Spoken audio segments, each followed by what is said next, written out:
오늘은 아름다운 복음을 전하기라는 제목으로 하나님 말씀 나누겠습니다. 이제 이번 주부터 구정이라고 하는 이제 설날이 시작되는데요. 대한민국은 이제 설날이 2번 있어서 너무나 좋은데, 그런데 구정 때 또 가족들과 떨어져서 혼자 계시는 분들도 계실 거라 생각합니다. 그래서 하나님이 은혜 주시고 위로해 주시기를 또 기도합니다. 그리고 올해 이제 한 해가 시작됐지만 또 여전히 여러 가지 어려움으로 또 고난 가운데 계신 분들도 계시다고 생각합니다. 바라겠는 믿음 가운데 정말 하나님 바라보며 소망을 잃지 않고 살아가는 또 저와 여러분 되시기를 간절히 기도하고 축복합니다. 무엇보다 이제 또 가까운 가족, 또 친척들, 예수님 또 잘 모르시는 분들 계실 수 있다 생각하는데, 전 남동생 한 명이 있는데요. 그 가정을 위해서 저는 또 간절히 기도하고 있는데, 예수님 깊이 알도록 함께 기도했으면 좋겠습니다. 저는 이제 페이스북, 네이버 밴드, 그리고 스레드 등에 매주 설교 관련한 내용들 올리고 있었는데, 그런데 이번에 이제 개인 그 스레드 계정이 비활성화돼서 설교 올릴 수 없었습니다. 그래서 제가 문의했던 결과 이제 영구적으로 비활성화됐다고 하는데, 인스타그램 스레드는 같은 회사인데 또 동일한 계정으로 또 인스타그램에 사진만 올릴 수 있었고 나중에 스레드에 이제 글도 썼습니다. 그런데 이제 서로 연동이 되는데요. 둘 다 이제 계정 정지가 되었습니다. 그런데 이제 메타라는 회사에서 페이스북, 인스타그램, 스레드를 운영하는 것으로 알고 있는데 그동안 이제 동일한 내용도 올렸는데 인스타그램과 이제 스레드 등에만 이제 계정이 정지돼서 기분이 좋지 않은데요. 그동안 제가 이제 스레드에는 설교 관련 글을 오랫동안 올리고 인스타그램에는 또 개인 사진들을 올렸었는데 저는 시간과 노력을 들였는데 전부 또 삭제돼서 기분이 좋지 않습니다. 그리고 팔로잉했던 모든 사람들 또 잃어버린 것 같아서 기분이 좋지 않은데 해킹 등을 당할 수 있어서 이중인증도 사용하고 있었습니다. 근데 최근에 이제 스레드에 링크도 5개로 제한돼서 글을 올리는데도 어려움이 있었는데요. 앞으로 여러 가지 어려움으로 사역에 방해받지 않도록 또 기도해 주시기 부탁드립니다. 그래서 저는 이번에 이제 주안의교회 스레드 원래 있었는데 거기다 이제 말씀 올렸습니다. 그래서 관심과 기도 부탁드립니다. 그리고 기존에 이제 인스타그램 사진들 올렸었기 때문에 개인 계정 삭제돼서 새로운 또 개인 계정 사용하게 되었는데요. 또 관심과 기도 부탁드립니다. 저희 교회는 조직 스토킹과 이와 관련된 권력형 성범죄 유형성 알고 있습니다. 네, 요즘 이제 언론을 보면 어떻게 해서든지 저를 이제 미성년자 성범죄 이미지로 엮기 위해서 성범죄자 여러 가지 이미지를 이용해서 괴롭힌다고 생각하는데요. 그래서 학창시절 이미지까지도 조작한다 생각합니다. 그래서 제가 이제 지난주에 제 학창시절에 대해서도 나눴는데, 그래서 이러한 범죄 사라지도록 기도해 주시기 부탁드립니다. 저는 이제 언론이 제가 조직 스토킹과 이와 관련된 권력형 성범죄 위험성 알리면서 이런 범죄들 저지른 목사님 사역과 개척을 도왔다 생각합니다. 네, 언론을 통해서 드러났지만 단순한 성추행이 아니라 심각한 성범죄가 있었던 것으로 알고 있습니다. 네, 성범죄가 드러나도 또 이분이 계속 목회를 하는 것은요, 저는 권력형 성범죄이기 때문이라고 생각합니다. 그러니까 또 개척도 할 수 있었다 생각하고요.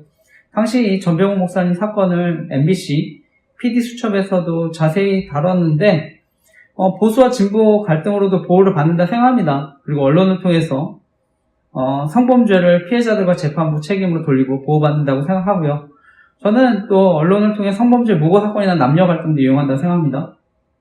그래서 이분의 범죄를 알리지 못하도록 연예인 뉴스기사, 사회적 이슈나 사건들을 이용해서 심리적으로 가해하고 괴롭히는 방법도 사용한다 생각하는데, 그래서 저는 당시 대학부 목사님과도 상담을 했는데요. 이 목사님도 연세대 출신이신데 저는 연세대 출신이다 하더라도 피해당할 수 있다 생각합니다. 근데 이제 정보통신 유출 이용한 저는 범죄에 또 연루가 되었기 때문에 큰 힘과 권력을 가지게 되었다 생각합니다. 그래서 저와 같은 피해자들 생기지 않았으면 하는데 기도해 주시기 부탁드립니다. 그래서 저는 이러한 심각한 범죄들이 보호받는 것 자체가 교회를 조롱하고 복음이 전해지지 못하도록 방해하는 사단의 큰 계략이라 생각합니다. 그래서 대한민국 정말 바른 복음이 전해지도록 기도해 주시기 부탁드립니다. 그리고 현재 대한민국이 주가는 올랐지만 여전히 고환율로 인해 논란이 있는데, 그래서 수입 기업들 가계 경제에 어려움 줄 수 있다 생각하는데요.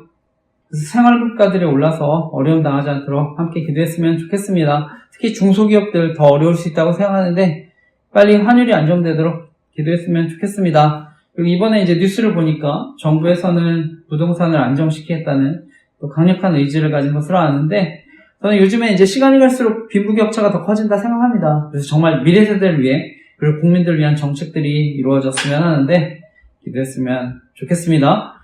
저는 요즘 대한민국 사회를 보면 다른 어느 때보다 더 정치, 사회적인 갈등이 크다고 생각합니다. 그러니까 대한민국에 45년 만에 비상계엄도 있었다 생각하는데요. 저는 여당이든 야당이든 잘하는 부분도 있고 못하는 부분도 있다 생각합니다. 그런데 현재 대한민국 사회가 너무 양극화되었다 생각합니다. 특히 진보와 보수의 갈등으로 진영 논리가 굉장히 심하다고 생각하는데, 저는 지도자분들이 권력을 차지하기 위해서 이념이나 지역 갈등 끌어들이고 요즘은 세대와 남녀 갈등도 이용한다 생각합니다. 근데 무엇보다 국민의 안전과 생명, 정치적으로 이용되지 않았으면 하는데, 과거 우리나라 세월호나 무안공항 참사 등을 겪었습니다. 요즘은 캄보디아 납치 강금에 대한 사건도 있었는데, 그리고 이번에 군대는 합참에서 장성 전원과 2년 이상 근무한 중령 대령 교체한다는 기사도 봤습니다. 저는 국민들의 생명과 안전 그리고 안보에 공백이 생기지 않았으면 하는 마음인데 함께 기대했으면 좋겠습니다. 저는 현재 대한민국의 위기가 지도자분들이 대한민국과 국민들 생각하기보다는 어떻게 해서든지 권력을 차지하려고 했기 때문에 현재 많은 위기와 어려움이 왔다고 생각합니다. 그리고 저는 그 중심에 선거의 공정성에 대한 문제가 있다고 생각하는데요.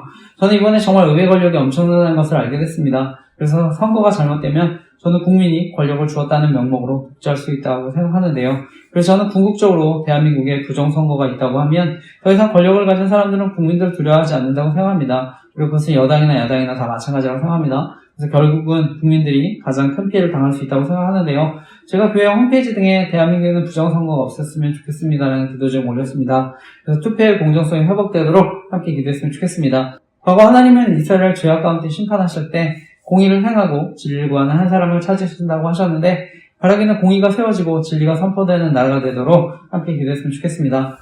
과거 영국에는요, 기독교 정치인 윌리엄 윌버포스의 헌신과 노력으로 노예제도가 폐지됐는데, 저는 영국에 윌리엄 윌버포스와 같은 사람이 있었기 때문에 영국이 프랑스와 같이 피해혁명이 아니라 복음의 혁명이 일어나는 줄 믿습니다. 그래서 바라기는 정말 대한민국에 하나님을 경외하는 지도자들이 세워지도록 함께 기도했으면 좋겠습니다.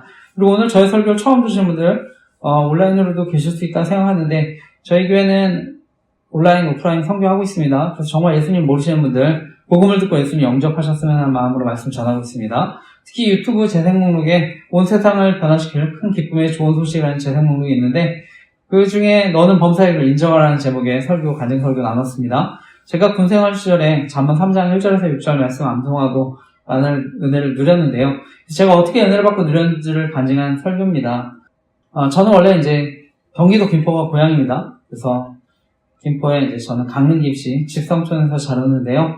나중에 하나님 은혜를 경험하고 이제 현재 군생활을 했던 이곳에 다시 개척을 하게 돼서 하나님께 너무 감사한데, 그래서 청주가 제 2의 고향이라는 마음을 살고 있습니다. 그래서 너무 감사한데, 어떻게 제가 이곳 청주에서 하나님 은혜를 경험하게 되었는지를 나눴는데요. 특별 설교인데 예수님 모르시는 분들 꼭 설교 들어보시고 예수님 영접하셨으면 합니다. 그리고 저는 교회 다니셔도 하나님에 대한 회의와 의심 가운데 계신 분들, 말씀을 통해 위로와 회복을 경험하셨으면 하는데요. 그래서 정말 누군가에게는 이런 말씀들이 삶을 변화시킬 놀라운 말씀이 될 줄 믿습니다. 그리고 저는 지금도 복음의 능력은 온 세상을 변화시킬 놀라운 큰 기쁨의 좋은 소식인 줄 믿습니다. 그리고 저희 교회는 큐티, 설교노트 또는 묵상노트, 그리고 감사일기 쓰기를 권하고 있는데, 저는 경건의 훈련이 없으면 영적인 성장도 없다고 생각합니다. 그래서 큐티를 통해서 내가 직접 말씀을 읽고 묵상하고 기도하고, 또한 설교노트 또는 묵상노트를 기록하면서 그것을 삶에 적용해 보려고 노력하고요. 그리고 감사일기를 통해 하나님께 영광을 돌리면서 하나님의 인도하심을 경험하는 것이 중요하다 생각합니다. 저는 은혜를 받는 것도 중요하지만 그 은혜를 늘 간직하고 풍성하게 누리는 것이 더 중요하다고 생각하는데요. 그래서 하나님과의 깊은 교제를 통해 무엇보다 복음의 능력을 더 깊이 경험하는 은혜 있으시기를 간절히 기도하고 축복합니다. 무엇보다 하나님과의 교제가 의무가 아니라 정말 그 자체로 기쁨이 되시기를 간절히 기도하고 축복합니다. 저는 과거 힘들었던 군생활 시절에 중보기도 모임을 통해 하나님의 사랑과 인도하심을 경험하고요. 그래서 제가 잠언 3장 1절에서 6절 말씀 암송하고 많은 은혜를 누리고, 제대하고 나서 그 2003년도 여름에 수련회에서 예수님 인격적으로 만나 변화된 삶을 살게 되었다 생각합니다. 그리고 그동안 힘들고 어려웠던 시절에도 하나님이 저를 붙드시고 인도하시는 것이 믿어지니까 저에게 이제 의미 없는 하루가 단 하루도 없다는 것을 알게 됐습니다. 그래서 그때부터 지금까지 밀렸을 때도 있지만 하루도 빠지지 않고 감사의 일을 써오고 있는데요.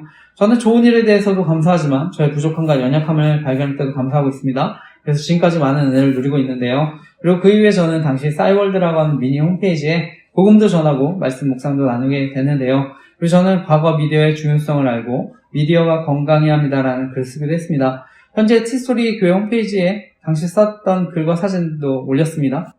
현재 저는 주안의 교회 그리고 한 사람 제자 선교회라는 이름으로 온라인 선교도 하고 있는데 한 사람의 중요성을 강조하는 것이기도 하고요. 또한 한 사람의 미디어로서의 중요성을 강조하는 것이기도 한데 저는 이 세상이 저와 여러분의 노력으로 바뀌거나 달라지지 않을 수 있다고 생각합니다. 하지만 복음을 통해 우리의 태도는 바뀔 수 있는데요. 하나님 특별히 저와 여러분을 하나님과 소통하고 교제하는 미디어로 창조하셨습니다. 그래서 우리를 그리스도의 편지라고 말씀하셨는데 그래서 우리가 복음을 전하는 미디어로서 변화될 수 있기 때문에 복음을 전하는 미디어로 살아가면 세상이 변화될 줄 믿습니다. 그래서 저는 예수 그리스도의 생명의 역사, 복음의 역사를 전하고 복음의 능력이 나타나도록 기도해야 할 줄 믿습니다. 예수님은 하나님 나라는 우리 안에 있다고 말씀하셨는데 그래서 우리가 가는 곳, 우리의 영향력이 미치는 곳이 하나님 나라가 되는 줄 믿습니다. 어쨌든 하나님은 그 이후에도 계속해서 저를 사용하셔서 미디어 사역의 열매를 맺게 해주신 줄 믿습니다. 저는 유튜브와 럼블에 줄 설교 올리고 페이스북, 네이버 밴드, 그리고 스레드 등의 매주 줄 설교에 관련된 내용도 올리고 있는데 그리고 그 밖에 저는 네이버 카페 블로그를 통해서 잘못된 뭔가 영성운동, 기타 이단 사이비 위험성 알리고 있습니다. 그리고 네이버의 조직 스토킹 생명 지킴이 카페를 통해서 소외했던 이웃들 듣고 있습니다. 특히 우리나라는 OECD 나라들 가운데 자살률이 가장 높은데 조직 스토킹 생명 지킴이 카페를 통해 피해자들이 극단적인 선택하지 않도록 돕고 있는데 기도해 주시기 부탁드립니다. 그리고 그 밖에 티스토리 홈페이지, 페이스북, 네이버 밴드, 인스타그램, 스레드 등의 기도 제목 나누고 있는데요. 계속해서 복음이 전해지고 소외된 사람들 도울 수 있도록 교회와 사역을 위해 기도해 주시기 부탁드립니다. 저는 특히 이단의 위험성에 대해서 많이 알려졌지만 잘못된 뭔가 영성운동의 위험성에 대해서는 잘 모를 수 있다고 생각해서 위험성을 알리고 있습니다. 특히 저는 판교에 있는 김양재 목사님이 심호하시는 우리들 교회가 대표적으로 큐티 세미나 통해 공개 제자비 훈련을 하고 있는 교회라서 위험성을 알리고 있습니다. 잘못된 영성운동의 경우에 명백하게 이단이라고 하기는 어려운 부분이 있는데 그래서 오히려 더 위험할 수 있다고 생각합니다. 그래서 저명한 교수님과 총장님들 세미나 설교에 초대해서 공개 제자백 같은 훈련을 지지하는 것처럼 홍보에 이용할 수 있다고 생각합니다. 실제로 저희 가정이 어려움을 당했다고 생각하는데요. 그래서 저희 주례해 주셨던 총신대학원 신대원 교수님이셨던 박영규 목사님이 초청받아서 강의도 하신 것으로 알고 있습니다. 그런데 안에는 이제 주례해 주신 목사님이 공개 제자백 운동을 지지한다고 해서 문제가 됐는데요. 나중에 목사님도 이용당한다고 생각해서 더 이상 참여하지 않는다고 하셨는데요. 그래서 가능한 속지 않으셨으면 하는데 함께 기도해 주시기 부탁드립니다. 저는 이런 공개 제자백 같은 훈련들이 또한 저희 교회가 알리고 있는 조직 스토킹 범죄에 이용당할 수 있다고 생각해서 위험성을 알리고 있습니다. 그래서 누군가에게는 약점이 돼서 사람을 노예로 만들 수 있다고 생각합니다. 그리고 나중에 피해를 당해도 피해 사실을 알리지 못하고 오히려 협박당할 수도 있다고 생각하는데요. 그리고 여성들 같은 경우는 성범죄에 노출될 수 있다고 생각해서 위험성을 알리고 있습니다. 무엇보다 저는 아이들과 청소년들까지 피해를 당할 수 있다고 생각해서 위험성을 알리고 있는데 정말 피해 당하지 않도록 함께 기도해 주시기 부탁드립니다. 이후에 이제 더 자세히 나누겠지만 결국 피해자들이 저는 여러 가지 어려움으로 또 극단적인 선택하지 않도록 제가 시간을 들여서 이렇게 설교 전에 자세히 범죄를 알리고 있는데 사역을 위해 기도해 주시기 부탁드립니다. 현재 저희 가정의 경우에는 아내가 우리들 교회 청주 지역 여성 모임에 참여하면서 갈등을 빚었는데요. 원래 아내가 청년 때 유성 목사님이 심호하셨던 선한 목자교회에 다녔는데 거기서 유성 목사님이 추천하는 순회 선교단이라는 선교단체에서 잘못된 복음과 공개 제자백 같은 훈련을 받고 영향을 받았습니다. 근데 순회 선교단의 김용희 선교사라는 분이 가르치는 복음, 내가 죽고 예수를 사는 복음을 강조하는데 저는 저희가 알고 있는 은혜의 복음이 아니라고 생각합니다. 그래서 저는 복음이 잘못됐기 때문에 명백한 이단이라고 생각하는데요. 현재 장로교 합신교단에서는 교류 금지하고 제가 속한 장로교 합동교단에서는 참여 금지했습니다. 그런데 결국 현재 아내는 비슷한 훈련하는 모임에 다시 참여하고 있는 것인데요. 저는 보통 이단에 한번 빠지셨던 분들은 동일한 복음을 가르치거나 비슷한 훈련하는 교회에 더 빠지게 된다 생각합니다. 그래서 저는 무엇보다 이러한 잘못된 뭔가 영성운동이 사람들에게 신앙적으로 안전하지 못하다는 죄의식과 두려움을 갖게 만들어서 자신들 따르게 만든다 생각합니다. 그래서 자례신들이 가르치는 복음과 훈련만이 이러한 죄의식과 두려움 해결해 줄 수 있는 것처럼 속이고 자신들을 신격화, 교주화시킬 수 있다고 생각하는데요. 근데 결국 이것은 율법주의 복음으로 사람들 미혹하는 거라 생각합니다. 그래서 위험할 수 있다 생각해서 잘못된 뭔가 영성운동의 위험성을 알고 있습니다. 그리고 그 밖에 잘못된 뭔가 영성운동의 위험성을 알고 있는데 저는 순회선교단의 김용희 선교사라는 분이 가르치는 복음, 내가 죽고 예수로 사는 복음을 유성 목사님도 동일하게 가르친다고 생각합니다. 그래서 동일하게 위험할 수 있다고 생각하는데요. 실제로 저는 유성 목사님이 가르치는 복음과 영성운동이 저희 가정에 큰 어려움을 끼쳤다 생각합니다. 저는 결혼해서 알게 됐지만 이미 처가댁에서도 또 공개 제자백 하면서 복음을 전해서 큰 문제를 일으켰는데요. 처음에 장인하고 장모님 앞에서 공개 제자백하고 장모님은 다른 가족들에게 하지 말라고 했지만 나중에 처남과 처제 앞에서도 공개 제자백하면서 복음을 전한 걸로 알고 있습니다. 장인어른이 큰 부자셨는데 히말라야 등반하시다가 고산 증세로 안타깝게 돌아가셨습니다. 그러니까 상속을 이제 결정해야 할 때가 있었는데 처남은 이제 모든 재산을 갖고 싶다고 하고 또 장모님은 또 아내와 처제에게 이제 상속을 포기하라고 설득했는데 아내가 장녀였고 처남은 아내보다 6살 어렸습니다. 아내는 갑자기 이제 상속 포기하는 게 하나님 뜻이라고 해서 저는 당황했는데 처남이 장모님도 살아계신데 장모님 이용해서 모든 재산을 달라고 하는 게 성경적이지 않다고 생각하고 나중에 문제가 될 수 있다고 생각했는데요. 그리고 결국 처남은 이제 장모님 모시겠다고 했지만 결국 모든 것을 상속받고 다 현재 따로 나와 살고 있는 것을 알고 있습니다. 그리고 아내는 우리들 교회 소개받고 자신을 이해하고 위로받을 수 있는 훈련과 공동체 더 빠지게 되었다 생각하는데요. 아내는 당시 선한목자교회 유성 목사님 설교 듣고 친한 사람들과 영성일기라고 하는 공개일기를 쓰면서 자신의 믿음과 신앙을 간증했는데요. 그래서 제가 그것을 알고 쓰지 말라고 했는데 지금은 예수 동행일기라는 이름으로 바꾼 것을 알고 있습니다. 저는 아내가 유성 목사님에게 종교적인 가스라이팅 당했다 생각합니다. 그리고 저 개인적으로도 이제 신대원 가서 사역할 때 조직적인 스토킹도 경험하고 그분이 저를 거짓 선지자인 것처럼 설교를 통해서 괴롭혔다고 생각합니다. 근데 저는 오히려 그분이 잘못된 뭔가 영성운동을 가르친다고 생각했는데요. 현재 아내는 동계 제자백하는 우리들 교회 소개받고 계속 갈등이 있는데 그리고 저도 이제 아내가 계속 우리들 교회 모임에 끌어들이려고 했는데요. 그래서 함께 훈련받아야 가정이 산다고 하면서 강제로 1년 6개월 별거당하기도 하고요. 그리고 나중에 저를 정신병원에 강제 입원시키려고도 했습니다. 그리고 강제 입원시키기 위해서 우리들 교회 모임에 기도를 부탁한 것을 알게 됐는데 제가 직접 모임 찾아가서 얘기했는데 아내 편을 들고 저희가 졸업당했다 생각합니다. 그런데 나중에 이제 정신병원에 강제 입원시키려고 했던 게 처남과 장모님 계획이었다는 것을 알게 됐는데 그리고 당시 처남의 경제적인 지원도 있었던 것으로 알고 있습니다. 근데 아내도 이제 계속해서 조직 스토킹 피해자들 돕지 못하도록 정신가치로 받자고 괴롭혔는데 그리고 심리적으로 가해하기 위해서 이해할 수 없는 행동들에서 힘들고 괴로울 때가 있었습니다. 그래서 저는 당시에 아내도 범죄에 가담할 수 있겠다는 생각을 해서 그리고 우리들 교회 공개 제자의 훈련이 조직 스토킹과 같은 범죄에 이용될 수 있다는 생각을 해서 간절히 기도했는데요. 근데 또 기본적으로 저는 아내가 분별력과 판단력도 떨어진다 생각합니다. 이미 아내가 이제 종합심리검사도 했는데 그것을 통해서도 결과로도 나타났는데요. 그래서 주의 집중력 및 정보 처리 속도의 효율성이 떨어진다고 하는 진단을 받았는데 어쨌든 저는 사역도 계속 방해받고 도저히 이대로는 안 되겠다고 생각해서 소송을 해서도 정리를 하려고 했는데 아내가 주례해주신 목사님 앞에서 미안하다고 하고 우리들 교회 모임 분명히 정리하겠다 약속해서 다시 살게 됐는데요. 근데 거짓말한 것을 알게 됐습니다. 그래서 제가 별거 중에 소송까지 하니까 너무 힘들어서 결국 우리들 교회 모임 정리하겠다고 한 건데 제가 소송도 취소하고 이제 어려움 없어지니까 아내는 이런 상황 이용해서 계속 우리들 교회 모임 참여한다 생각합니다. 그리고 우리들 교회에서도 아내에게 계속 연락해서 끌어들이려고 한다고 생각하는데요.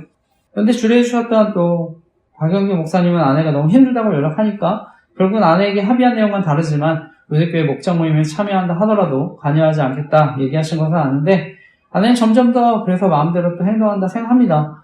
이미 주일 예배는 같이 드린 지 오래됐는데요. 어떤 때는 대놓고 우리들 교회 설교 틀어놓고 있어서 당황하기도 했는데요. 그러다 이번에 이제 우리들 교회 큐티에서 제가 큐티책 버렸는데 이후에 크게 싸웠습니다. 그리고 화해했다고 생각했는데 여전히 자신은 우리들 교회 모임 나가겠다고 해서 답답한데요. 만약 제가 이제 공개 제자백 훈련이 정말 성경적이고 좋은 훈련이면 아마 저희 교회도 적극적으로 추천했을 거라 생각합니다. 근데 지금도 많은 목사님들이 우려하는 훈련이고요. 저도 신앙 양심상 앞으로 문제가 될 수 있다는 것을 알기 때문에 결코 추천할 수 없는 훈련인데 과거에 이제 논란이 됐던 전두환 대통령 손자 전원 씨가 공개적으로 자신의 죄를 자백해서 문제가 됐는데 그 아버지 전재홍 씨가 제가 계속 알리고 있는 아내와 관련한 판교에 있는 김양재 목사님이 신고하시는 우리들께 전도사님이었습니다.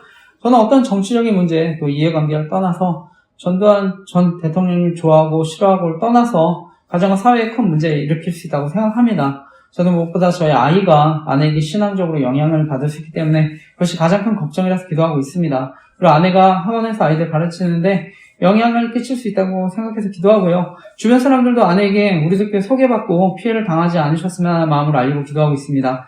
그리고 결국 이제 결혼에서도 문제가 되니까 저는 잘못된 뭔가 영성운동의 위험성을 알리는 블로그를 처음 만들고 나중에 피해자 카페까지 만들게 되었습니다. 제가 이와 관련한 자세한 내용들 저희 교회 홈페이지 카페에 저희 가정과 교회 피해 사례 정리해서 올렸는데 읽어보시고 기도 부탁드립니다. 현재 아내는 관계의 결핍과 인정에 대한 욕구로 말씀보다는 사람을 의지하는 생활을 더 한다고 생각합니다. 그리고 지금도 계속해서 자신의 믿음과 신앙을 인정해주는 사람들과 교제하려 한다 생각하는데요. 아내가 매주 이제 상담센터에서 상담을 하는데 저희 교단은 아니고 장로교 통합직교회 권사님과 상담을 합니다. 저도 이제 그분 만나뵀는데 제가 느끼기에 그분이 이제 계속 상담하고 싶으니까 그냥 들어주는 거지 바른 조언은 안 한다 생각합니다. 그래서 이번에도 상담받고 와서 우리 집 교회에 계속 나가겠다고 해서 답답했는데 그리고 이제 아내와 오랫동안 알고 지냈던 휠체어 타시는 멘토 목사님 계신데 그분들 저희 교단은 아닌데 이런 분들이 계속 자신을 지지해준다고 하는데 정말 주변에 좋은 교제권 주시도록 기도해 주시기 부탁드립니다. 그리고 아내가 조직특혜범죄와 관련해서 가담하거나 이용당하고 있다면 이 문제도 해결해 주시도록 기도해 주시기 부탁드립니다. 저는 이러한 피해를 겪는 당사자들이나 가족들 그리고 사랑하는 이웃들 아니면 정말 그 고통 이해하기 어렵다 생각합니다. 저는 저희 가정과 같이 어려움 당하는 분들 그리고 기타 이단 사회부터 피해 당하는 분들 조직 스토킹 피해로 어려움 당하는 분들 연락 주시면 제가 피해 사례에 함께 게시해드리고 기도하겠습니다. 그리고 주변에 보면 많은 이단들이 활동하고 있는데요. 특히 신천지 같은 경우는 경고문이 있어도 이제 계속해서 신문을 두고 가는 경우가 많았는데 저는 무엇보다 젊은이들, 청소년들이 이단에 빠지는 것이 너무나 안타까운데요. 주변에 이단으로 어려움 당하는 분들, 가정들이 있으면 또 기회가 되면 함께 예배도 드리고 성경도 공부했으면 하는데 사고를 위해 기도해 주시기 부탁드립니다. 근데 결국 이러한 잘못된 뭔가 영성운동의 가장 큰 문제는 저는 구원에 관한 문제일 수 있기 때문이라 생각합니다. 저는 말씀이 아니라 사람을 의지하고 따르면 나중에 영원한 심판 받을 수 있다고 생각합니다. 오늘날 사단은요, 계속해서 사람들이 구원의 복음을 듣지 못하도록 방해하고 또는 복음을 듣더라도 잘못된 복음을 믿도록 사람들을 미혹할 수 있다 생각합니다. 그래서 율법주의 복음이나 반대로 자의주의 강의 복음으로 사람들을 미혹할 수 있다고 생각하는데요. 그래서 제가 목회 철학과 관련해서 복음, 성령, 제자라는 제목으로 특별 설교했습니다. 그래서 그 설교 들어보시고 복음에 대한 확실한 이해가 있으시기를 간절히 기도하고 축복합니다. 이번에 저희 장로교 합동 110회 총회에서요. 사랑침례교회 정동수 목사님을 이단으로 주장한 것으로 알고 있습니다. 그분은 킹 제임스 성경만이 진리인 것처럼 주장해서 문제가 됐는데 저는 요즘 이단들이 진리의 일부를 전부인 것처럼 속여서 미혹한다고 생각합니다. 특히 요즘 유튜브 등을 통해서 사회 정치적인 이슈들을 선점해서 기독교인들의 관심을 끌고요. 자연스럽게 잘못된 본과 말씀들 가르칠 수 있다고 생각하는데 정말 조심하셨으면 합니다. 그렇기 때문에 저도 미디어 사역의 중요성을 알고 잘못된 본과 영성운동의 위험성을 알리는 사역을 하고 있는데요. 그래서 공개 제자백 운동, 완전주의 본과 영성운동, 신사도주의와 세대주의 종말론, 그리고 WEA 운동 등의 위험성에 대해서 알리고 기도하고 있습니다. 그래서 사역을 위해 기도해 주시기 부탁드립니다. 그리고 저희 교회는 또한 WEA라고 하는 세계 복음주의 연맹 운동의 위험성을 알고 있습니다. 저는 복음주의라는 이름으로 혼합된 믿음과 신앙운동으로 사람들을 미혹할 수 있다고 생각합니다. 그래서 과거 WCC라고 하는 교회 일치운동과 마찬가지로 위험할 수 있다고 생각해서 위험성을 알리고 있는데요. 이 WEA가 WCC와 로마 카톨릭과 함께 동반자로 가고 있기 때문에 이런 포용주의 운동을 조심해야 한다 생각합니다. 저 개인적으로는 저희 기독교가 하나됨을 힘써야 한다고 할 때 모든 교단이 반드시 어떤 제도적인 하나됨을 이루어야 한다 생각하지 않습니다. 정치적으로나 제도적으로는 분열도 있고 갈등도 있을 수 있다고 생각합니다. 이미 정치적으로나 제도적으로 하나된 교회가 바로 로마 카톨릭 교회인데요. 그래서 역사를 통해 봤듯이 중앙 집권화되면 결국 타락할 가능성이 더 크다고 생각합니다. 그래서 중세시대, 중세암흑시대의 말씀과 복음의 변질도 경험하고 십자군 전쟁과 같은 문제가 생긴 것도 경험했는데요. 현재 저희 교단에서는 카톨릭 교회가 가장 규모가 큰 이단으로 여기고 있습니다. 결론적으로 저는 어떤 의미에서 많은 교단들이 생겼는데 오히려 그것이 교회를 건강하게 만들 수 있었다고 생각합니다. 그리고 각 교단이 서로 상호 보완적인 측면도 있었다고 생각하는데요. 그런데 무엇보다 궁극적으로 이단이 아니라면 예수 그리스도를 구원자로 믿는 모든 교회는 이미 예수 그리스도의 몸된 교회인 줄 믿습니다. 근데 저희 교단이 WEA와 공식 연대를 선언한 것도 아니고 WEA에 가입한 적도 없는데 그런데 이번에 저희 교단의 오정영 목사님이 심호하시는 사랑교회가 2025년 세계복음주의 연맹 WEA 총회에 유치를 해서 논란이 됐습니다. 그래서 저는 사랑교회에서 세계복음주의 연맹 WEA 총회에 열면서 교단 분열의 위험성도 있었다고 생각합니다. 이미 과거 저희 장로교는요, WCC 세계교회 협의회 총회 가입 여부를 두고 대한예수교 장로의 합동과 대한예수교 장로의 통합으로 갈라진 아픔을 겪기도 했습니다. 당시 저희 대한예수교 장로의 합동이 반대하는 입장이 있었는데요. 그래서 이번에 다시 세계복음주의 연맹 WEA 총회 문제로 분열되는 일이 생기지 않도록 저희 교단과 한국교회를 위해 정말 간절히 기도해 주시기 부탁드립니다. 과거 저희 교단의 가장 큰 신학자이자 어른이셨던 박형룡 목사님은 이미 선지자적인 시각으로 WEA 운동의 위험성에 대해 강력하게 경고하신 것으로 알고 있습니다. 특별히 예수님은 마지막 때에 배교에 대한 말씀하셨는데, 따라서 마지막 때를 살아가는 우리들은 복음주의라는 이름의 혼합된 믿음과 신앙운동을 조심해야 할 줄 믿습니다. 제가 자세한 내용, 복음주의라는 이름의 혼합된 믿음과 신앙운동을 조심했으면 좋겠습니다 라는 기도 제목 올렸는데, 네이버 블로그 교회 티스토리 홈페이지에 올렸는데, 교회 티스토리 홈페이지에서는 권리침해 신고를 당했습니다. 그런데 저희 신대현 교수님이셨던 문배웅 교수님의 WA에 관한 입장문도 추가해서 올렸는데, 영상 보시고 꼭 기도해 주시기 부탁드립니다. 저는 과거 하나님의 은혜로 제대하고요. 대학 청년 시절에 사랑교회에서 훈련받고 나중에 목회자로 성장하게 됐는데요. 사랑교회는 오카느 목사님이 개척하시고 나중에 저희 교단과 한국교회를 대표하는 가장 영향 있는 교회 가운데 하나가 됐습니다. 저는 오카느 목사님이 살아계실 때 설교를 통해서도 은혜를 받고 나중에 제자훈련 지도자 세미나, 칼 세미나를 통해서 영상이지만 옥 목사님의 목회 철학과 강의를 듣고 큰 은혜를 누렸는데요. 현재 오정영 목사님이 심호하고 계신데 제가 알기로 사랑교회 심호하시는 오정영 목사님이 이제 은퇴도 얼마 안 남으신 것으로 알고 있는데 사랑교회가 저희 교단과 한국교회에 선한 영향력을 끼칠 수 있도록 함께 기도해 주시기 부탁드립니다. 저는 현재 대한민국에 많은 정치, 경제, 사회적 혼란들이 있지만 궁극적으로는 영적인 혼란이라고 생각합니다. 그래서 교회가 먼저 똑바로 주님만 바라보도록 함께 기도했으면 좋겠습니다. 그래서 하나님이 통치하시고 인도해 주시도록 기도했으면 좋겠습니다. 그럼 저는 하나님께서 대한민국의 정치, 경제, 사회적인 문제들도 해결해 주실 줄 믿습니다. 그리고 요즘 통신사의 통신정보 유출에 대한 논란들이 있었는데 저는 저희 조직 토킹 카페에 통신사 직원부터 해커까지 개인정보 처리자들 곳곳에 섭외해놓고 이른바 심부름센터 불법 통신사를 운영해온 일당이 경찰에 붙잡혔다는 기사를 올렸습니다. 조사 결과 이들은 개인정보를 1차적으로 확보할 수 있는 통신사 직원, 구청에서 근무하는 사회복무요원, 해커 등을 섭외해서 개인정보 등을 알아냈다고 하는데 제가 알고 있는 조직통행 범죄는 개인정보 알아내서 심적으로 가해서 괴롭히는 범죄입니다. 그래서 NLP라고 하는 심리가해 방법을 사용하는데 자기가 경험한 행동이나 소리를 직간접적으로 다시 표현하는 방법을 사용합니다. 그래서 개인적 일상과 관련된 암시를 지속적으로 주고요. 피해자가 감시당하고 있다는 것을 끊임없이 암시하거나 과시함으로써 공포심을 심어줍니다. 제가 이와 관련한 NLP라고 하는 심리가해 방법에 대한 자세한 글 조직토킹 카페에 올렸습니다. 그래서 꼭 읽어보시기 바랍니다. 제 카페에 방문하시고 연락 주신 분들 가운데 NLP라고 하는 심리 가해 방법에 대해 알고 나서 큰 도움이 되셨다는 분들이 많습니다. 저 역시 이 가해 방법에 대해 알고 큰 힘과 용기를 얻고 카페까지 만들게 되었는데요. 주변에 어려움 당하시는 분들 계시면 제 카페에 NLP라고 하는 심리 가해 방법, 조직 스토킹 방법에 대해 꼭 알려주시고 도움 주시기 부탁드립니다. 그리고 요즘엔 이제 이러한 범죄가 정보통신이나 온라인 활동 등도 감시해서 언론을 통해 유출시키는 방법도 이용하는데 그래서 연예인 뉴스기사, 사회적 이슈나 사건들을 이용해서 심리적으로 가해하고 괴롭히는 방법도 사용할 수 있다고 생각합니다.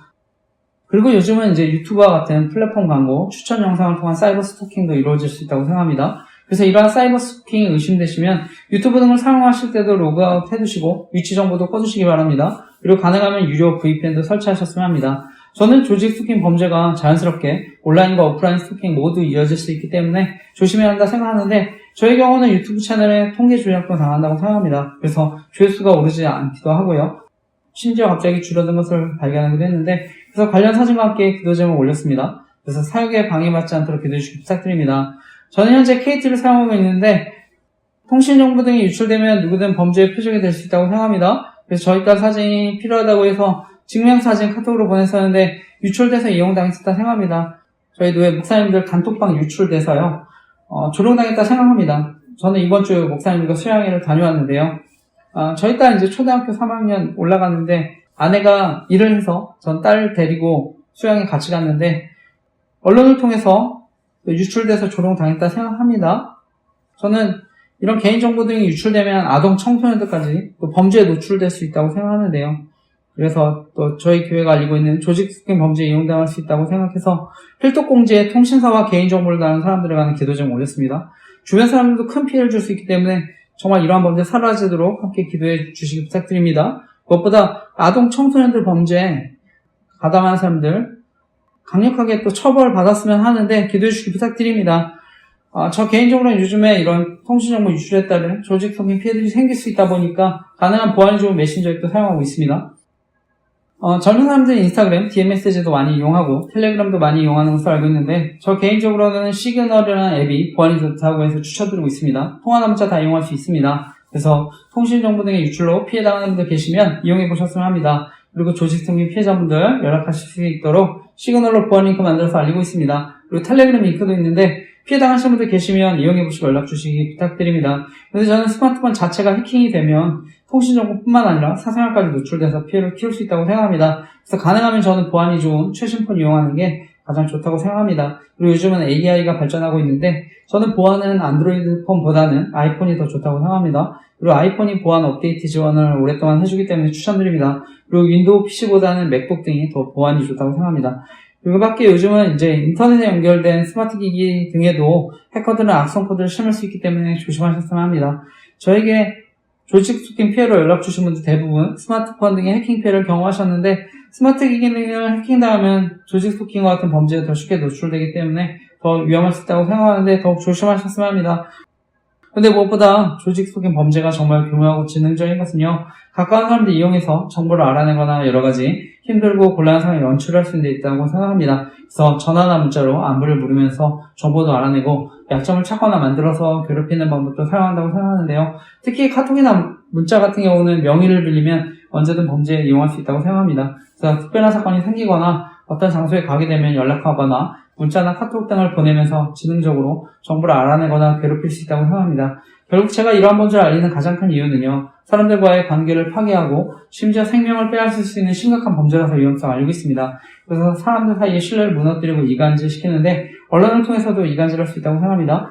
저는 믿고 신뢰할 만한 가족, 친구, 이웃들도 이용할 수 있기 때문에 결국 피해자들이 극단적인 선택을 하게 만들 수 있다고 생각합니다. 근데 저는 가해자들 역시 역정보로 더 큰 범죄에 이용되고 나중에 약점이 잡혀서 언제든 피해자가 될 수 있다고 생각합니다. 그리고 여성 가해자의 경우는요, 역정보로 성범죄에 노출돼서 피해를 당할 수 있다고 생각하는데 특히 오늘날 묻지마 폭행과 살인과 같은 심각한 보복 범죄도 일어날 수 있기 때문에 처음부터 가담하지 않으셨으면 하는 마음인데 함께 기도했으면 좋겠습니다. 현재 피해자분들 가운데 과거 자신의 잘못이나 약점을 인해서 피해 사실에 대해 알리기 두려워하시는 것으로 알고 있는데 특히 여성들 같은 경우는요, 피해 사실을 알리면 성적인 수치심 등으로 괴롭힘 당한다 생각합니다. 저는 언론을 통해서도 성적인 조롱과 괴롭힘 당할 수 있다고 생각하는데요. 제가 카페에 올렸지만 연애 조작을 통한 범죄로 의도적으로 접근해서 성적인 놀잇감 삼을 수 있다고 생각하는데 조심하셨으면 합니다. 특히 저는 요즘 조직 스토킹 범죄가 아동 청소년들까지 표적으로 삼을 수 있다고 생각하는데요. 그래서 과거 N번방과 같이 조직적인 성범죄 피해자들 언제든 생길 수 있다고 생각합니다. 저는 이미 대학 청년 시절에 싸이월드의 정보통신 범죄를 이용한 성범죄에 대해 오랫동안 경고했습니다. 그래서 앞으로도 N번방과 같이 조직적인 성범죄 피해자들 언제든 생길 수 있다고 생각하는데 피해자분들 이런 피해 당하지 않도록 기도했으면 좋겠습니다. 그런데 피해를 당하시는 분들도 주변에 피해 사실을 적극적으로 알리셨으면 합니다. 그래서 계속해서 나쁜 소문을 만들어서 위축시키고요, 고립시킬 수 있기 때문에 추가적인 피해 당하지 않을수록 주변에 알리시길 바랍니다. 그리고 도움이 필요하시는 분들 계시면 저에게 연락 주시기 부탁드립니다. 피해자분들 가운데 저에게 연락 주신 분들 아무도 이해해주지 못하고 오히려 가정 안에서도 어려움 당하는 분들도 계신데 저에게 연락 주실 때 그냥 제 얘기를 들어주신 것만 해도 너무 감사하다고 목사님과 같은 분이 계셔서 하나님께 너무 감사하다는 얘기를 듣는데요. 사실 저는 다른 어떤 칭찬이나 격려보다 저에게 큰 힘과 위로가 됩니다. 그래서 이들이 더 나쁜 생각하지 않도록 한 사람의 생명이라도 더 구할 수 있도록 피해자들을 돕는 목회자로 부르신 것에 너무 감사한데 그렇기 때문에 피해자들이 여러 가지 어려움으로 극단적인 선택하지 않도록 제가 이렇게 시간을 내어서 설교에 자세히 범죄를 알리고 있는데 사역을 위해 기도해 주시기 부탁드립니다.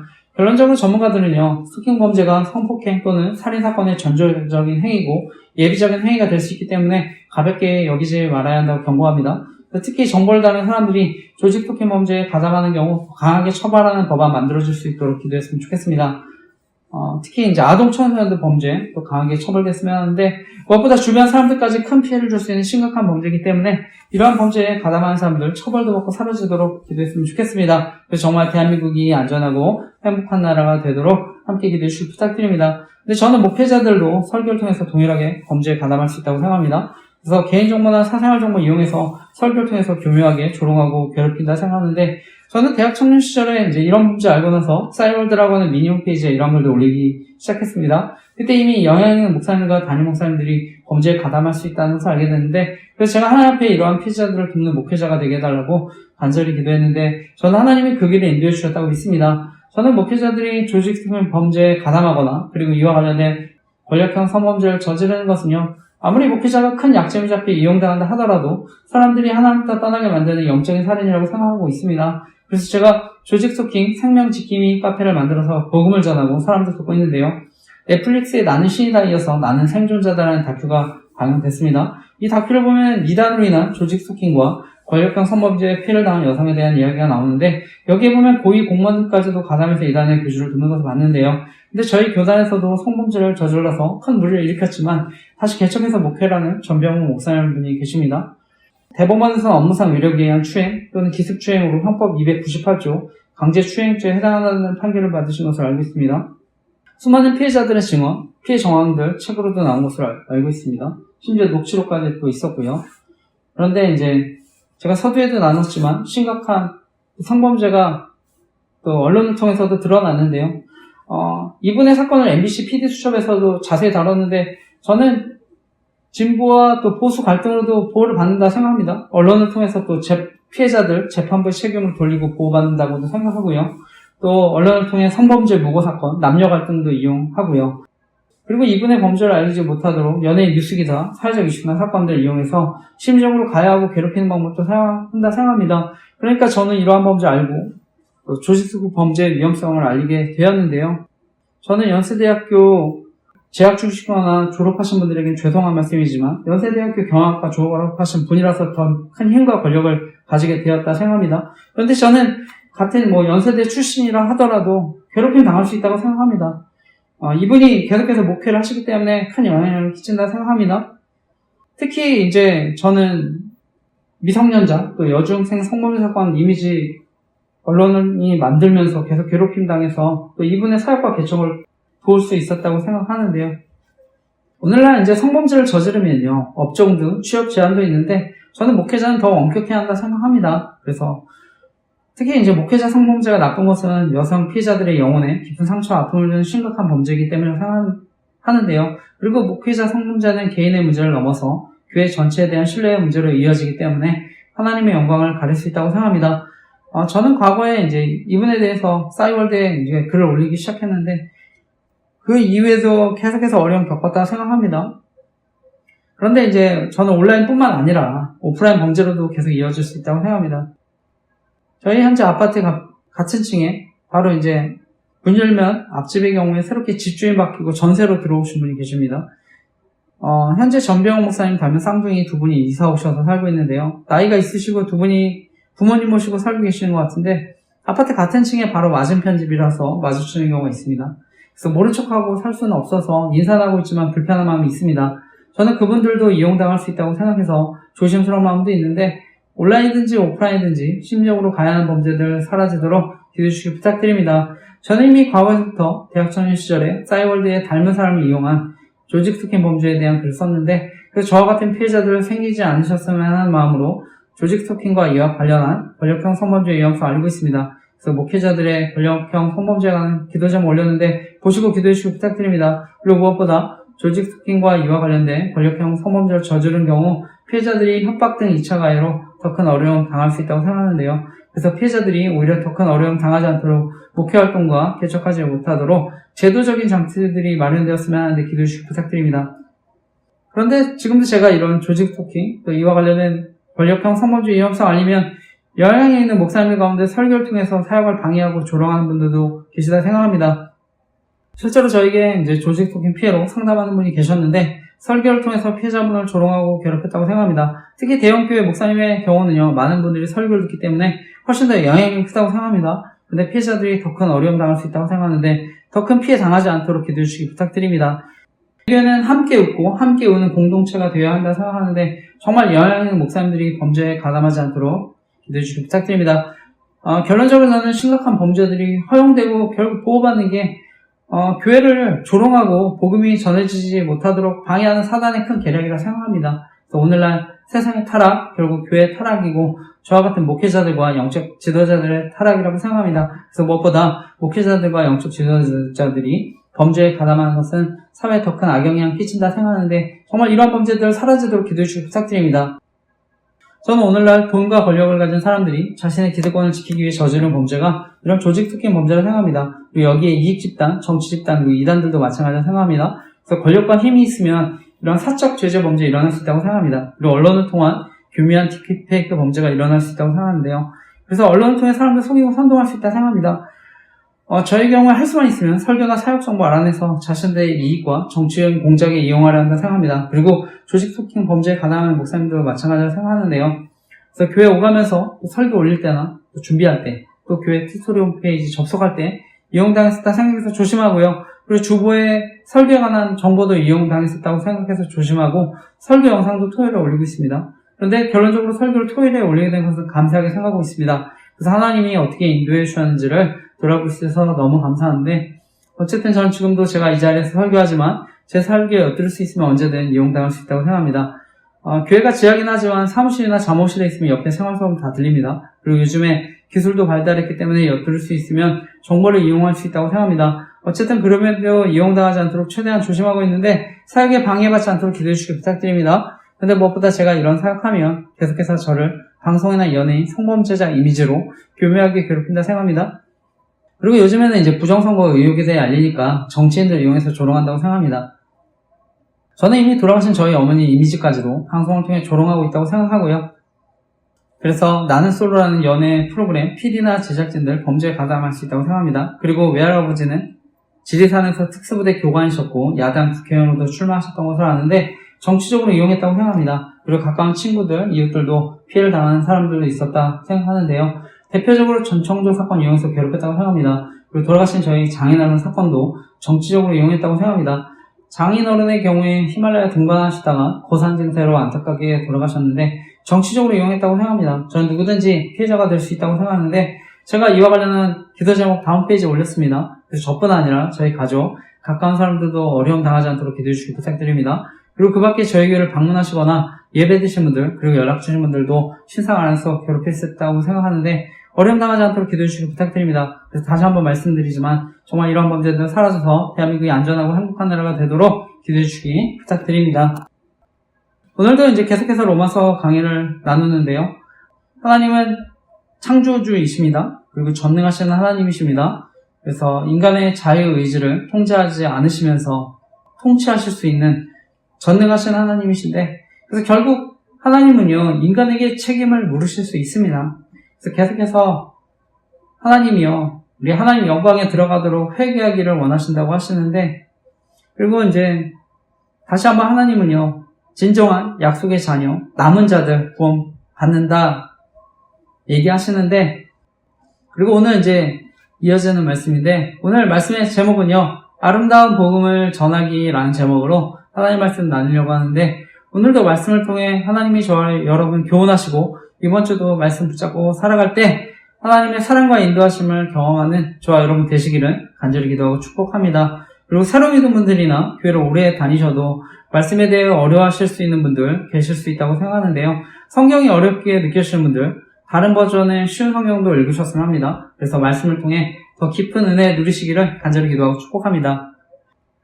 오늘 제가 여러분과 나누고 싶은 핵심적인 교훈은요, 복음이 너무나 멋지고 아름다운데 이러한 복음의 은혜를 누리고 그 은혜를 전하는 삶을 살아야 한다고 하는 것입니다. 지난주 바울은요, 이스라엘 나라 가운데 여전히 또 구원 얻을 자가 있고 남은 자들이 있다고 얘기했는데, 유대인들은요, 선민월의식, 특권의식으로 예수 그리스도의 복음을 거부했습니다. 그리고 이제 심판을 받게 되는데, 그것이 이제 바울이 너무 안타까우니까요, 유대인들의 행위로 의를 얻으려는 그런 믿음에 대해, 어리석음에 대해서 얘기합니다. 오늘 다시 한번 이어지는 말씀, 로마서 10장 1절에서 3절 다시 한번 읽어보겠습니다. 읽겠습니다. 시작. 형제들아, 내 마음에 원하는 바와 하나님께 구하는 바는 이스라엘을 위함이니 곧 그들로 구원을 받게 함이라. 내가 증언하노니 그들이 하나님께 열심히 있으나 올바른 지식을 따른 것이 아니니라.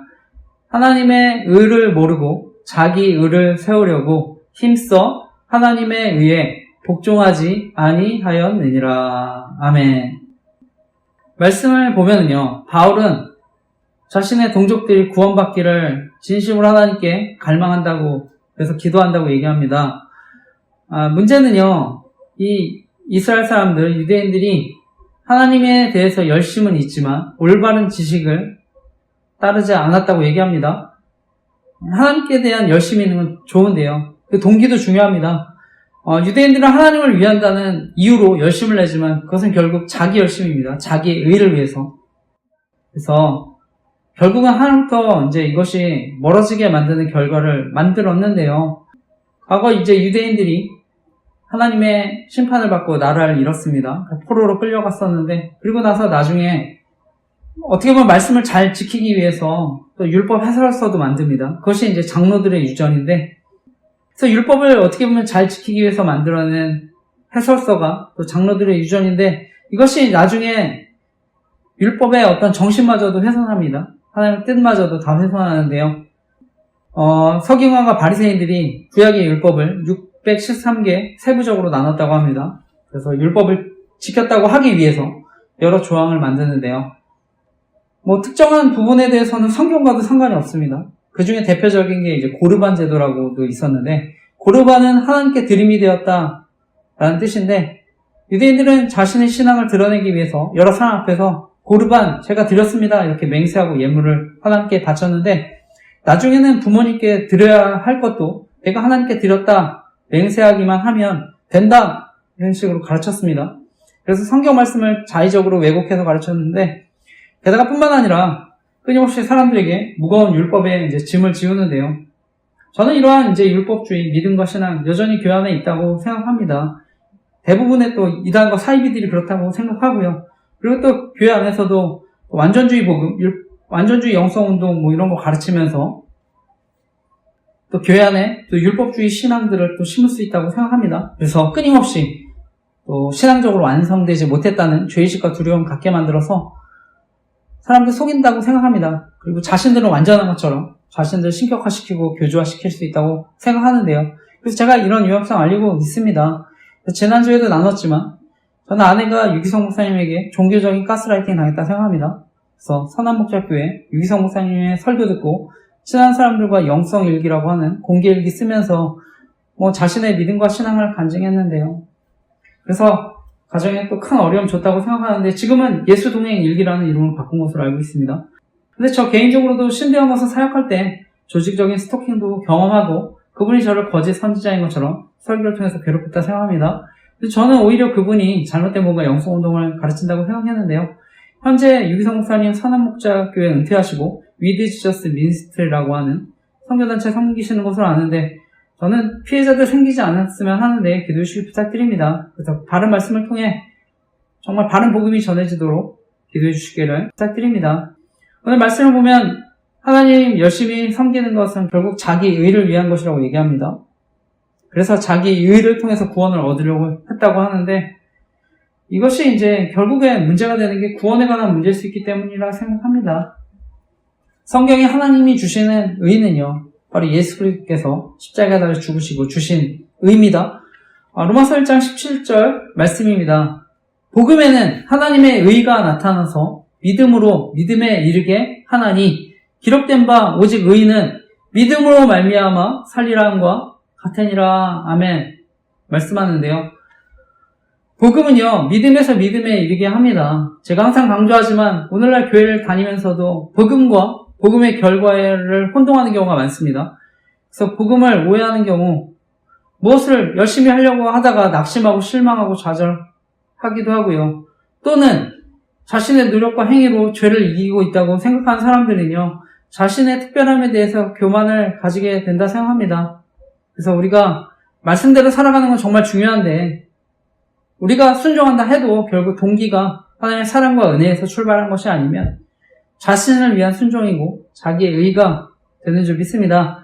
팀 켈러 목사님은요, 하나님 앞에 순종이 부족해 이렇게 얘기하는 사람들 중에 더 깊이 들어가면 사실은 칭이라고 하는 바로 그 하나님의 사랑, 은혜 경험하지 못했기 때문에 사실은 순종하지 못하는 경우가 더 많다고 생각하는데, 그리고 순종을 해도 결국에는 그 의를 모르면 저는 문제가 될 수 있다고 생각하는데, 바라기는 복음의 은혜를 모르는 분들, 또 하나님의 사랑과 은혜 깨닫고 살아가도록 함께 기도했으면 좋겠습니다. 무엇보다 복음의 의를 모르는 분들, 하나님께서 회개의 자리로 이끄시도록 기도하는 저와 여러분 되시기를 간절히 기도하고 축복합니다. 그리고 이어지는 말씀을 보면요, 결국 복음의 의가 되신 예수님이 율법의 마침이 되신다고 얘기합니다. 로마서 10장 4절에서 8절 말씀입니다. 그 말씀도 이어서 읽어보겠습니다. 읽겠습니다. 시작. 그리스도는 모든 믿는 자에게 의를 이루기 위하여 율법의 마침이 되시니라. 모세가 기록하되 율법으로 말미암는 의를 행하는 사람은 그 의로 살리라 하였거니와 믿음으로 말미암는 의는 이같이 말하되 내 마음에 누가 하늘에 올라가겠느냐 하지 말라 하니 올라가겠느냐 함은 그리스도를 모셔 내리려는 것이요 혹은 누가 무정행에 내려가겠느냐 하지 말라 하니 내려가겠다 함은 그리스도를 죽은 자 가운데서 모셔 올리려는 것이라. 그러면 무엇을 말하느냐? 말씀이 내게 가까워 내 입에 있으며 내 마음에 있다 하였으니 곧 우리가 전파하는 믿음의 말씀이라. 아멘. 이어지는 말씀을 보면요, 그리스도는 모든 믿는 자에게 의를 이루기 위해 율법의 마침이 되신다고 합니다.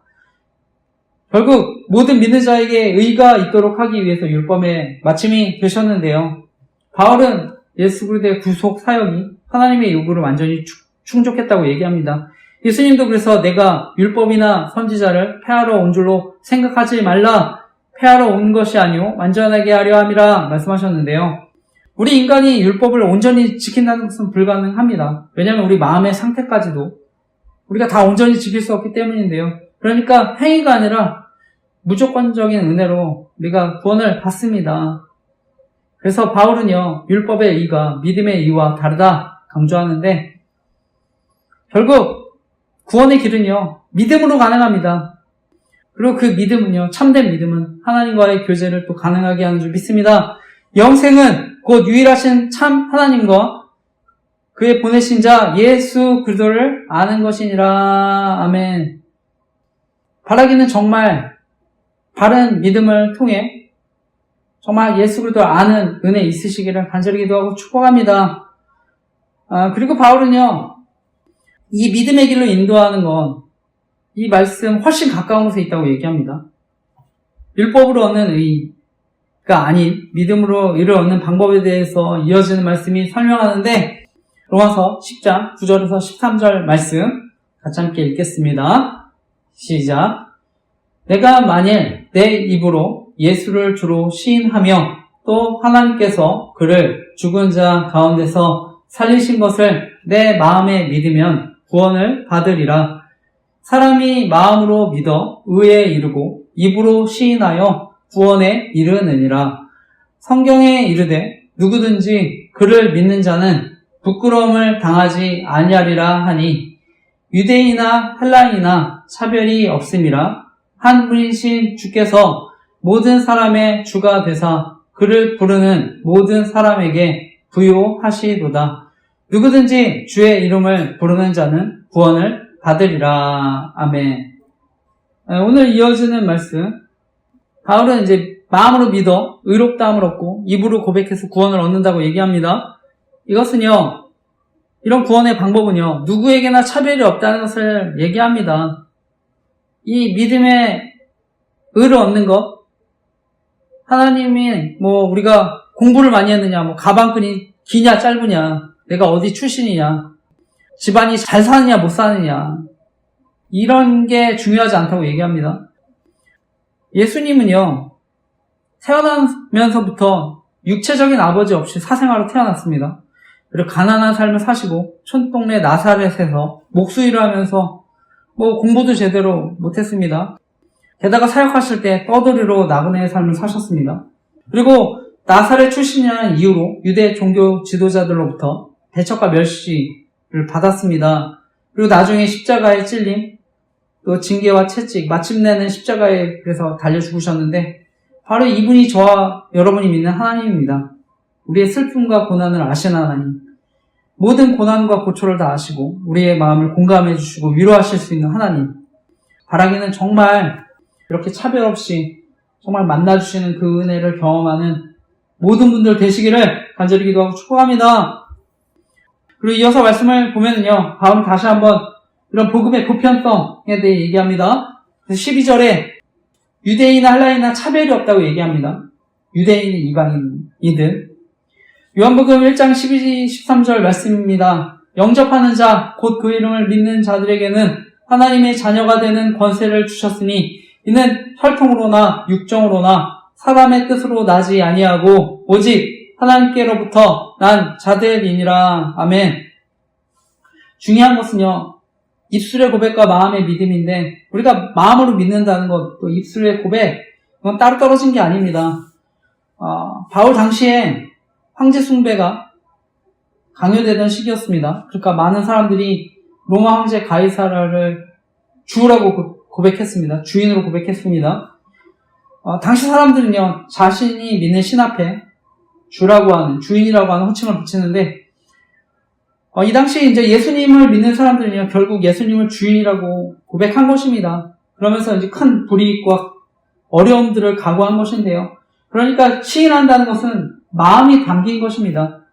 공개적으로 믿는다는 것을 선포한 것인데요.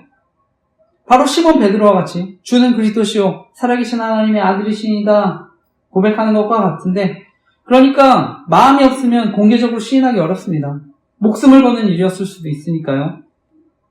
따라서 오늘 시인한다는 것은 단순히 말이 아닌 삶이고 행동인 줄 믿습니다. 그런데 이것은 또 마음이 변화돼서 자연스럽게 고백되는 삶인 줄 믿습니다. 로마서 12장 2절 말씀입니다. 너희는 이 세대를 본받지 말고 오직 마음을 새롭게 함으로 변화를 받아 하나님의 선하시고 기뻐하시고 온전하신 뜻이 무엇인지 분별하도록 하라. 아멘. 제가 이제 지난주 학창시절에도 나눴는데 저의 목표는요, 막연히 정말 돈 잘 벌었으면 좋겠다, 그냥 그런 마음으로 살았습니다. 특별히 저는 공부를 잘하는 학생도 아니었는데요. 중학교 때는 벼락치기를 해서 어느 정도 성적이 잘 나왔습니다. 그런데 고등학교 올라가면서 벼락치기도 안 통한다고 생각했는데요. 무엇보다 저는 무엇을 하고 싶은 목표, 꿈도 없었습니다. 그러다가 이제 군대 갈 때 돼서 공부는 편하다고 해서 이제 군대를 가게 됐고요. 훈련소 가보니까 이제 군 생활이 굉장히 또 힘들 거라고 생각하니까 정말 열심히 훈련 받았습니다. 공부는 이제 훈련소에서도 평가를 받는데요. 그리고 이제 때 배치를 받는데, 저는 중학교 때서부터 단기적으로 어떻게 보면 성적 내는 거는 잘할 수 있었다 생각합니다. 훈련소에서 정말 열심히 또 시험도 치르고 훈련 열심히 해서 또 공군사관학교 배정받아서 갔는데, 결국에는 저는 동기가 많은 곳이 정말 좋다고 생각하는데 동기가 많지 않아서 저는 외롭고 힘들었습니다. 그래서 하나님 또 원망하기도 했는데, 그러니까 나중에 제가 중보기도문을 통해서 하나님의 은혜를 경험했는데요. 그리고 이제 제가 제대하고 수련을 통해서 예수님 깊이 만나 제 안에 또 변화가 일어났는데, 그러니까 하나님 나라에 대한 꿈이 생기고 저는 열정이 생겼습니다. 그러니까 공부도 재밌어지고요.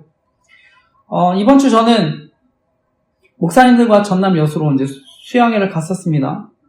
거기서 이제 묵었던 곳에 휴게실에 또 전자오락을 할 수 있었는데, 저는 이제 학창 시절에 공부보다는 전자오락 좋아했습니다. 저는 이제 PC방 세대가 아니라 전자오락 세대인데요. 제가 이제 80년생인데 학창 시절에 대전 액션 게임 또 오락실에서 굉장히 이런 걸 좋아했습니다. 그래서 잘 모르시는 분들도 계시겠지만, 제가 학창 시절에는 스트리트 파이터, 또 킹 오브 파이터 같은 게임들이 굉장히 유행했습니다. 그리고 나중에 저는 철권이라는 게임을 굉장히 좋아하게 됐습니다. 그래서 고등학교 때 몰래 이제 플스를 사서 게임을 많이 하면서 성적도 떨어졌는데 후회는 안 합니다. 그런데 그만큼 제가 좋아해서 당시에는 만약에 저는 프로게이머가 철권으로 되는 길이 있었다면 그런 가고 싶은 마음도 있었다 생각합니다. 어쨌든 저는 이제 나중에 하나님의 은혜를 경험하고 현재 이제 목회자가 됐는데요. 중요한 것은 저는 이제 마음의 문제를 또 얘기하고 싶어서 합니다. 그래서 우리가 무언가에 정말 열정을 쏟고 이런 것은 결국 또 마음의 문제인데요. 결국 우리가 이런 마음이 변화되어 저는 또 구원을 받는 줄 믿습니다. 그래서 우리를 구원하신 예수 그리스도, 그것을 마음에 믿고 저는 시인하는 길 외에는 여전히 다른 구원의 길은 없는 줄 믿습니다. 그리고 이러한 구원의 은혜를 경험한 사람들, 결국 복음의 은혜를 전하는 삶을 살아가게 되는 줄 믿습니다. 오늘 마지막 14, 15절 말씀입니다. 오늘 마지막 말씀 같이 읽겠습니다. 시작. 그런즉 그들이 믿지 아니하는 일을 어찌 부르리요?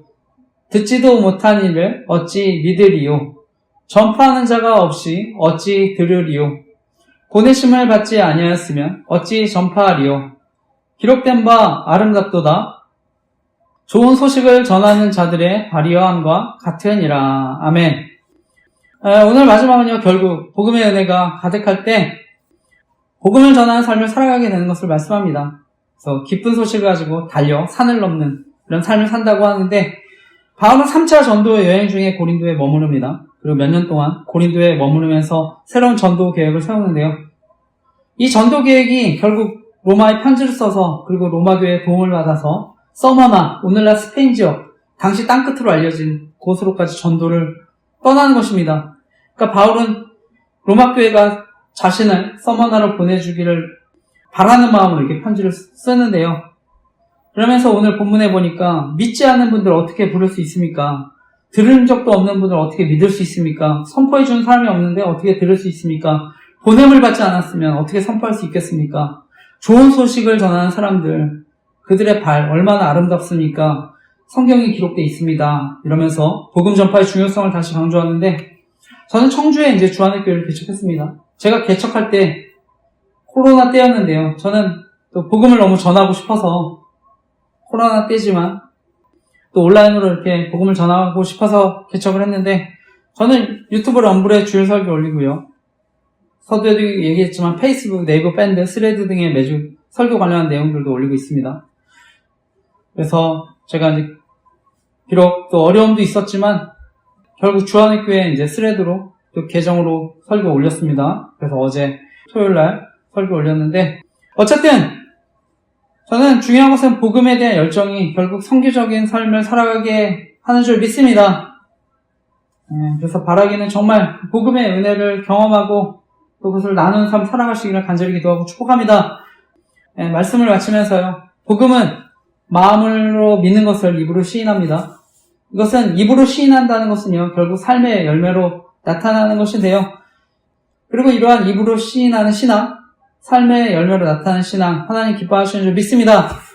마태복음 10장 32절 33절 말씀입니다. 누구든지 사람 앞에서 나를 시인하면 나도 하늘에 계신 내 아버지 앞에서 그를 시인할 것이요, 누구든지 사람 앞에서 나를 부인하면 나도 하늘에 계신 내 아버지 앞에서 그를 부인하리라. 아멘. 오늘 바울도요, 로마서 10장 9절에 내가 만일 내 입으로 예수를 주로 시인하며 또 하나님께서 그를 죽은 자 가운데서 살리신 것을 내 마음에 믿으면 구원을 받으리라 얘기했는데요. 예수님은 하나님과 사람들 앞에 저와 여러분의 믿음을 시인하라고 얘기합니다. 보이라고 얘기합니다. 복음 자체가 아름다운데요, 그 아름다운 복음을 전하라고 얘기한 것인 줄 믿습니다. 따라서 바라기는 이번 한 주도 그와 멋지고 아름다운 복음, 그 복음의 은혜를 전하고 살아가시기를 간절히 기도하고 축복합니다. 그리고 무엇보다 그 복음이 정말 누구든 구원할 수 있는 풍성한 은혜인 것을 믿고 그 은혜 누리시기를 간절히 기도하고 축복합니다. 아멘.